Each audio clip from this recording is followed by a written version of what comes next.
Hello বন্ধুরা, কেমন আছো সবাই? আশা করছি ভালো আছো। আজকে তোমাদের অ্যালফাবেটিক্যাল অর্ডার অনুযায়ী এই যে লেটারগুলোর প্লেস ভ্যালু কী হয় সেগুলো নিয়ে আলোচনা করব। দেখো, আমাদের রিজনিংয়ের অনেকগুলো চ্যাপ্টার রয়েছে, যেমন অ্যানালজি, কোডিং ডিকোডিং, সিরিজ, এই সমস্ত চ্যাপ্টারগুলোতে কিন্তু আমাদের এই লেটারগুলোর প্লেস ভ্যালুর প্রয়োজন পড়ে। কিন্তু যদি আমরা প্লেস ভ্যালুটা মনেই না রাখতে পারি তাহলে বুঝতেই পারছো রিজনিংগুলো সলভ করার সময় কতটা টাইম আমাদের ওয়েস্ট হবে। সুতরাং আমরা চাই যে যত তাড়াতাড়ি সম্ভব তত দ্রুত সেটাকে সলভ করে ফেলতে, তাই না? তো এখন যদি এগুলোর প্লেস ভ্যালু আমার মনেই না থাকে এবং সেগুলো যদি তুমি গুনে গুনে বের করতে যাও তাহলে তোমার বুঝতে পারছো কতটা টাইম ওয়েস্ট হবে এবং সেই টাইমে তুমি অন্যান্য কোশ্চেনগুলো সলভ করে ফেলতে পারতে। তো আজকের এই ভিডিওতে এটাই আমি দেখাবো তোমাদের যে কিভাবে তুমি দেখা মাত্র যে কোনো লেটারের প্লেস ভ্যালু কী হবে সেটা তুমি বলে দিতে পারবে, ঠিক আছে? তো এই যে আমি লিখে নিয়েছি অলরেডি লেটারগুলো। এখন দেখো, সর্বপ্রথম আমি তোমাদের দেখাবো যে আমি কিভাবে এগুলো র্যান্ডমলি ফিল করব। দেখো, আমি কোনো কিছু না দেখেই দেখো আমি র্যান্ডমলি ফিল করে দেবো এদের প্লেস ভ্যালুগুলো, ঠিক আছে? সাপোজ ধরো এনের 14, কিউয়ের 17, তোমার ডাব্লু 23, জিয়ের 7, এমের 13, এসের 19, সিয়ের 3, ডিয়ের 4, এক্সের 24, আয়ের 9, কে এর 11, ও এর 15, পি এর 16, ইউ এর 21, আর কার বাকি থাকলো টি এর 20, আর এর 18, এইচ এর 8, এফ এর 6, ই এর 5, ওয়াই এর 25, ভি এর 22, জে এর 10, এল এর 12, আর কি আছে এ এর 1, বি এর 2, আর জেড এর 26। আর কেউ বাকি থাকলো না? দেখো দেখো আমি কিন্তু সবার প্লেস ভ্যালু র্যান্ডমলি ফিল করে দিলাম। এগুলো আমি কীভাবে করলাম? আমি কিন্তু মনে রেখেছি একটা টেকনিক, যে টেকনিকটা ফলো করে আমি এর প্লেস ভ্যালুগুলোকে র্যান্ডমলি ফিল করতে পারলাম, বা আমি দেখা মাত্রই বলে দিতে পারবো যে কোন লেটারটার প্লেস ভ্যালু কত। তো সেই টেকনিকটাই আমি তোমাদের শেখাবো, যে কিভাবে তোমরা কোনো একটা লেটার দেখেই সঙ্গে সঙ্গে বলে দিতে পারবে যে এই লেটারটার প্লেস ভ্যালু এত, যাতে তোমাদের রিজনিংগুলো সলভ করার ক্ষেত্রে প্রচণ্ড সুবিধা হয়, ঠিক আছে? টাইম ওয়েস্ট না হয়। তো চলো আমি তোমাদের সেই টেকনিকগুলো এক এক করে শেখাবো, ঠিক আছে? তো দেখো গাইজ, আশা করছি তোমাদের এই যে A B C D E এই পর্যন্ত 5টা কিন্তু সবারই মনে থাকার কথা, এবং তোমারও আশা করছি মনে থেকে যাবে। দেখো 1 2 3 4 5, এ হচ্ছে 1-এর, বি 2-এর, এই সরি এর হলো 1, বি এর 2, সি এর 3, আর ডি এর হলো 4, আর ই এর হলো 5, ঠিক আছে? এই পর্যন্ত আশা করছি তোমাদের মনে থেকে যাবে। এখন আর দুটো, এই যে ওয়াই জেড কিন্তু এটা এই দুটোও ইজি রয়েছে, যে ওয়াই এর 25 আর জেড এর 26। তো আশা করছি এই ওয়ার্ডগুলো লেটারগুলো তোমাদের মনে থেকে যাবে। তো বাকি যে লেটারগুলো রয়েছে সেই লেটারগুলোর প্লেস ভ্যালু আমরা কিভাবে দেখেই বুঝতে পারবো সেটাই আমি তোমাদের শেখাচ্ছি এখন। দেখো চলো, সর্বপ্রথম এফকে দেখে নিই। এই যে এফ লেটারটা লিখলাম, ঠিক আছে? এবার এফটাকে দেখো, যদি আমরা একটু এইভাবে ঘুরিয়ে দিই, এটা কত হয়ে যাচ্ছে? এফটা কিন্তু দেখো 6 হয়ে গেল, এফটা হয়ে গেল 6, তাই না? দেখো ছিল এফ এরকম, সেটাকে আমি এইভাবে যদি বাড়িয়ে দিই, দেখা মাত্রই তুমি মনে মনে এটা কল্পনা করে নেবে। এইভাবে বাড়িয়ে দিই তাহলে আমার এফটা চলে আসছে 6, তাহলে এফের প্লেস ভ্যালু হয়ে গেল 6, ঠিক আছে? চলো নেক্সট আছে জি। আমি দুটো ওয়ার্ড বলি তোমাকে, দুটো লেটার, জি আর কিউ, এই দুটোকে আমরা মনে রাখবো একইভাবে। তো এই দুটোর আমি নাম দিয়েছি কি, জটিল ওয়ার্ড, জটিল লেটার। ঠিক আছে, জটিল, এই দুটো হলো জটিল লেটার। আর একটা নাম্বারের নাম দিয়েছি আমি জটিল নাম্বার, যেটা হলো 7। মানে আমি জাস্ট তোমাদের মনের সুবিধার্থে বলছি, এইভাবে মনে রাখবে। এটা কিন্তু অ্যাকচুয়ালি এদের এটা বলা হয় না, মানে সুবিধার্থে আমি বলছি। আর জটিল যে নাম্বারটা, সেই নাম্বারটাও মনে রাখবে 7। দেখো কেন জটিল বলছি, মানে দেখো এগুলো লিখতে কিন্তু একটু বেশ জড়াবড়ি টাইপের, ওই জন্য যে আর কেউকে নাম দিয়েছি জটিল লেটার, আর 7 নাম্বারটাকে নাম দিয়েছি জটিল নাম্বার। ঠিক আছে, এখন জি, এখন জিটাকে তুমি যদি জি এর হচ্ছে জি লেটারটা যখনই দেখবে তখনই মনে করবে যে জিটা হলো জটিল লেটার, আর তার পজিশনাল ভ্যালুটা হবে জটিল নাম্বার। তাহলে জটিল নাম্বারটা হলো কি 7, বুঝে গেলে? তাহলে জি এর প্লেস ভ্যালু হয়ে গেল 7। তারপরে আসি কিউ। দেখো কিটাকেও তো আমরা বলেছিলাম জটিল লেটার, আর তাহলে জটিল নাম্বার তোমার 7। তাহলে 7 তো তুমি অলরেডি জানো যে 7টাকে অলরেডি আমরা নিয়ে নিয়েছি কোথায়, জিতে। তাহলে কিউয়ে তো আর 7 নেওয়া যাবে না, তাহলে পরে আর কোন নাম্বারে 7 আছে বলো? তারপরে কিন্তু আছে 17 নাম্বারে 7, তাই না? তাহলে কি এর প্লেস ভ্যালু হয়ে গেল 17। বুঝতে পেরেছো? চলো তারপরে আসি এইচটাকে যদি তোমরা লেখো, দেখো এইরকম হচ্ছে, তাই না? এটা হলো এইচ। তাহলে এইচটার এই দুটো মাথা যদি আমরা জুড়ে দিই তাহলে কি হয়ে গেল, 8 হয়ে গেল, তাই না? তাহলে এইচের প্লেস ভ্যালু হয়ে গেল 8। ঠিক আছে, এইচের প্লেস ভ্যালু হয়ে গেল 8। বুঝতে পেরেছো?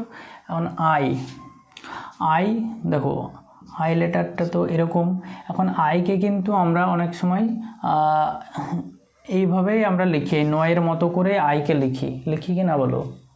সুতরাং এটা দেখেই মনে থেকে যাবে যে তোমার আয়ের প্লেস ভ্যালু হয়ে গেল 9। ঠিক আছে, যেমন ধরো ইন্ডিয়া লিখলাম, অনেকে এরকম করে লিখে না, ইন্ডিয়া। তাহলে এই যে আই হয়ে গেল সেটা 9-এর মতোই, ওই জন্য আয়ের প্লেস ভ্যালু 9। ঠিক আছে, এই জে আর এল, এই দুটোকে জে এল আর ও, এই তিনটে লেটারকে আমরা অন্যভাবে মনে রাখবো, জে এল আর ও। ওকে, এই তিনটে তুমি লেটারটা জাস্ট মানে মনে রাখবে তুমি, যে জে এর হচ্ছে 10, এল এর হচ্ছে 12, আর ও এর হলো 15। এই তিনটে লেটার তুমি একটু মনে রেখে দেবে নিজে থেকে। ঠিক আছে, দেখো এরকমভাবে ওটাকে এইভাবে মনে রাখতে পারো যে ওটা একটা পরিপূর্ণ মানে একটা গোল হয়ে যাচ্ছে, মানে দেখো নিজে থেকে একদম 100% হয়ে যাচ্ছে, সুতরাং একটা গোটাগুটি হয়ে যাচ্ছে, তাহলে একটা গোটাগুটি ভ্যালু হবে, এইভাবে মনে রাখতে পারো। আর সেই গোটাগুটি ভ্যালুর মধ্যে 15 হচ্ছে একটা গোটাগুটি ভ্যালু, বুঝলে, একটা মোটা ভ্যালু। তো সেই হিসেবে এটাকে ওইভাবে মনে রাখতে পারো। আর জে আর এলকে তুমি এমনি মনে রাখবে, জে এর হচ্ছে 10, এল এর হচ্ছে 12। ঠিক আছে, আশা করছি এই পর্যন্ত তোমাদের বোঝা গেছে। এখন আসি কে কীভাবে মনে রাখবে। ঠিক আছে, দেখো এখানে লিখলাম কে। এবার কেটাকে দেখো এই সামনে যদি আমি আর একটা দাগ জুড়ে দিই, এই যে অংশটা, এই অংশটা আর এই অংশটা মিলে কি হয়ে গেল, 11 হয়ে গেল। হলো কি না বলো? প্রথমে এই যে কেটাকে যখনই দেখবে তুমি নিজে মনে মনে কল্পনা করে নেবে যে কে এর সামনে আমি আর একটা যদি দাগ জুড়ে দিই, তাহলে এই যে দুটো দাগ হয়ে গেল, তার মানে হচ্ছে 11 হয়ে গেল। কে এর প্লেস ভ্যালু হয়ে গেল 11। মানে এগুলো জাস্ট একটা মনে রাখার টেকনিক আর কি। এগুলো তুমি নিজে থেকে যদি অন্য কোনো টেকনিক তুমি বের করে মনে রাখতে পারো যেটা তোমার সুবিধা হবে, তাহলে তুমি সেভাবে মনে রাখতে পারো, কোনো সমস্যা নেই। ঠিক আছে, তারপরে আসছি কে গেল, এবার এল তো হয়ে গেছে। এমকে কীভাবে মনে রাখবে, দেখো এই হলো এম। দেখো এমের এই যে কোয়াটা তোমার ফোঁটা হচ্ছে, দেখো এখানে দেখো 3টে ফোঁটা হবে, 3টে মাথা। ঠিক আছে, এম আর ডাব্লুকে আমরা, তাহলে ডাব্লুও তো এরকম, ডাব্লুরও তো 3টে ফোঁটা, তাহলে এম আর ডাব্লুকে আমরা সেমভাবে মনে রাখবো। কীভাবে মনে রাখবো দেখো, ঠিক আছে, এম 3টে ফোঁটা হলো, ডাব্লুরও 3টে ফোঁটা হলো, তাহলে দেখো এম এর 3টে ফোঁটা হলো, তাহলে 3 হবে। তাহলে 3 তো আমি অলরেডি নিয়ে নিয়েছি, কোথায়, সিতে আমি জানি 3 আছে, তাহলে আর কোথায় 3 আছে, তারপরে হচ্ছে 13তে 3 আছে, সুতরাং এম এর প্লেস ভ্যালু হয়ে গেল 13। তার মানে এমটাকে দেখেই তুমি মনে করবে যে এম এর তো 3 হবে, তো 3 লাস্টে থাকবে, তো 3টা তো আমার অলরেডি সিতে আছে, তাহলে পরে যে 3টা আছে সেটা হচ্ছে 13তে, তাহলে আমার এম এর প্লেস ভ্যালু হয়ে গেল 13। ঠিক আছে, আশা করছি বুঝতে পারছো। তাহলে ডাব্লুর কত হবে? ডাব্লুরও তো 3টে, এই 1টা 2টো 3টে, তাহলে ডাব্লুর হয়ে গেল, ডাব্লুরও তো তাহলে 3 হবে। তাহলে 3 তো আমি অলরেডি প্রথমে সিতে একবার নিয়েছি, তারপরের 3টে নিয়েছি তোমার এমে, তাহলে তার পরের 3 কোনটায় আছে? 23-এ রয়েছে। সুতরাং ডাব্লু এর প্লেস ভ্যালু হয়ে গেল 23। ঠিক আছে, আশা করছি বুঝতে পেরেছো তোমরা। চলো এখন তারপরে কি আছে? এন দেখো, এনকে আমরা এইভাবে লিখি। এনকে দেখো, এই যে 1টা ফোঁটা, 2টো ফোঁটা, 3টে ফোঁটা, 4টে ফোঁটা, 4টে ফোঁটা হলো মানে হচ্ছে এন এর প্লেস ভ্যালু হয়ে গেল 14। ঠিক আছে, ক্লিয়ার? ও তো বলে দিলাম এখানে। পিকে কীভাবে মনে রাখবে? দেখো পি এভাবে লিখি পি। এবার পিটা দেখো, এটাকে যদি আমি উল্টো করে লিখি, মানে পিটা অনেকটা উল্টো 6-এর মতো লাগছে দেখো দেখে। এই যে পি আছে তো, সেটা যদি 6 দেখো তুমি এরকম হয় তো, 6টাকে যদি একটু ঘুরিয়ে এই নিচেটাকে উপরে করে দাও, তাহলে কিন্তু অনেকটা পি এর মতো দেখাচ্ছে, তাই না? তো সেই হিসেবে তুমি মনে রাখবে যে পিটাকে অনেকটা 6-এর মতো দেখাচ্ছে, এই জন্য পি এর প্লেস ভ্যালু হয়ে গেল কত? 16। কেন বলো তো? 6 তো অলরেডি আমরা নিয়ে নিয়েছি, কোথায়? এই যে এফে আমরা 6 নিয়ে নিয়েছি। সরি, এফটা আমি তোমাদের বলিনি, কোথা থেকে শুরু করি না, এফ বলা হয়েছে। এফে অলরেডি আমরা 6 নিয়ে নিয়েছি। ঠিক আছে, তাহলে পরবর্তী 6 কোথায় আছে? পিতে। সুতরাং পি এর প্লেস ভ্যালু হয়ে গেল 16। কিউ তো কভার হয়ে গেছে। আর দেখো, আর এইভাবে লিখি। এবার আরটাকে দেখো, এইভাবে যদি আমি জুড়ে দিই তাহলে কি হয়ে যাবে? 8-এর মতো হয়ে যাচ্ছে না? 8 হয়ে যাচ্ছে না? এই যে এটা আর ছিল, এটাকে যদি আমরা এইটুকু অংশ জুড়ে দিই তাহলে এই যে এটা হয়ে গেল 8। ঠিক আছে, তাহলে আর এর প্লেস ভ্যালু তো 8 হওয়ার কথা। তাহলে 8 না হয়ে দেখো, 8 আমার অলরেডি কোথায় নিয়ে নিয়েছি? আমরা এইচে নিয়ে নিয়েছি। সুতরাং তার পরবর্তী 8 কোথায় রয়েছে? 18-তে। তাহলে আর এর প্লেস ভ্যালু হয়ে গেল 18। ঠিক আছে, ইজি, একদম ইজি। তুমি একটু প্র্যাকটিস করলেই বা কয়েকবার যখন রিজনিংগুলো সলভ করবে, তোমার অনায়াসে মনে থেকে যাবে যে কোনগুলো কি, কার প্লেস ভ্যালু, আর আমি কিভাবে মনে রেখেছি সেটা তুমি অলরেডি বুঝে ফেলতে পারবে। ঠিক আছে, দেখো এসটাকে আমরা কীভাবে মনে রাখবো বলো তো? এসটাকে জাস্ট তুমি শুনেই মনে রাখবে, যে উচ্চারণের মাধ্যমে মনে রাখবে এসটাকে। দেখো এস 19, ঠিক আছে, এস 19। দেখো এইটুকু লাস্টে কি যোগ থাকছে? এস 19। তাহলে এসের প্লেস ভ্যালু মনে রাখবে 19। ঠিক আছে, জাস্ট উচ্চারণের মাধ্যমে মনে রাখবে এসটাকে। তারপরে টিটা দেখো, টি এর ভ্যালু কীভাবে মনে রাখবে? T20।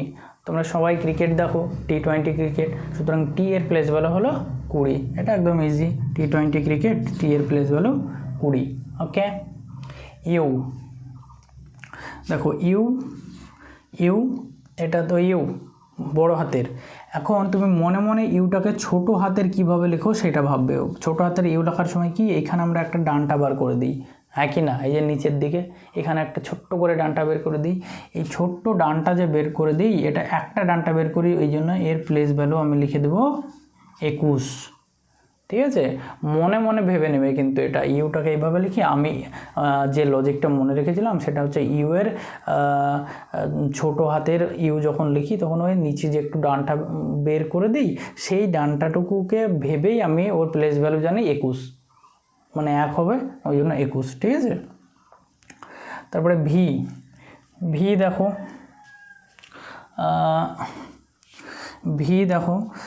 ভি যদি আমরা লিখি, ভিকে কীভাবে লিখি? ভিকে এইভাবে লিখি, হ্যাঁ কি না?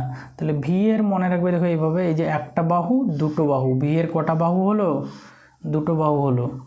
ঠিক আছে, বা এইভাবে মনে রাখতে পারো, এই যে দুটো ফোঁটা হলো, দুটো ফোঁটা উপরে, এই মাথা একটা মাথা, এই একটা মাথা, তার মানে হয়ে গেল ভি এর 22। 2 তো হবে না, 2 তো অলরেডি তোমার বিতে রয়েছে, হ্যাঁ না? সুতরাং ভি এর প্লেস ভ্যালু হয়ে গেল 22। বুঝতে পেরেছ? আর কি বাকি আছে? ডাব্লু তো অলরেডি এম এর সাথে কভার করে দিয়েছি। এক্স বাকি আছে। দেখো এক্সও ইজি, এইভাবে আমরা এক্স লিখি, হ্যাঁ কি না? এবার এক্সটাকে মনে রাখবে, এই যে একটা ফোঁটা, দুটো ফোঁটা, তিনটে ফোঁটা, চারটে ফোঁটা, চারটে ফোঁটা হয়ে গেল। তার মানে কী হবে বলো তো? 4 হবে। 4 কার হয়েছে? 4 আমরা অলরেডি নিয়ে নিয়েছি ডি এর। ঠিক আছে, সুতরাং পরবর্তী যে 4টা সেটা তো অলরেডি আমার হয়ে গেছে, তাই না? পরবর্তী 4 তো আমি এনে নিয়ে নিয়েছি, তাহলে তার পরবর্তী যে 4টা আছে সেটা হচ্ছে 24, সেই 24 হয়ে যাবে প্লেস ভ্যালু কার, এক্স এর। বুঝতে পেরেছ? তো আশা করি বোঝা গেছে। আর ওয়াই জেড তো তোমরা এমনি দেখেই বলে দিতে পারবে যে ওয়াই এর 25 আর জেড এর 26। ওকে গাইস, তো এই ছিল আজকের ভিডিও। তো আশা করছি তোমরা বিষয়টা বুঝতে পেরেছো। তো অবশ্যই তোমরা চ্যানেলটা সাবস্ক্রাইব করে দিও। আর যারা বিভিন্ন গভর্নমেন্ট জবের জন্য প্রিপারেশন করছো তারা আমার চ্যানেল সাবস্ক্রাইব করে আমার চ্যানেলের সাথে জুড়ে যেতে পারো। আমি তোমাদের আরও নতুন নতুন ট্রিক্স নিয়ে এবং অন্যান্য চ্যাপ্টার কিভাবে সলভ করা যায় খুব সহজভাবে সেই সমস্ত ভিডিও তোমাদের দিতে থাকবো। ওকে, তো ততক্ষণের জন্য ভালো থাকো, সুস্থ থেকো, বাই।